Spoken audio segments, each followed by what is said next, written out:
পরিবেশ ও বনভূমি এই ইউনিটের বেশ কিছু গুরুত্বপূর্ণ প্রশ্নের উত্তর জানব। চলো প্রশ্নগুলো দেখে নিই। প্রথম প্রশ্ন, বনের পতঙ্গ প্রাণী কোনগুলি? মৌমাছি ও প্রজাপতি হল বনের পতঙ্গ প্রাণী। নেক্সট কোশ্চেন,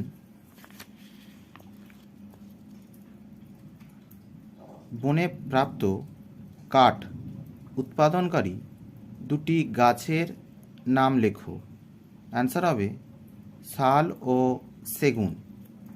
কোশ্চেন নাম্বার 3, উঁচু পার্বত্য অঞ্চলের বনে পাওয়া যায় এমন দুটি গাছের নাম লেখো।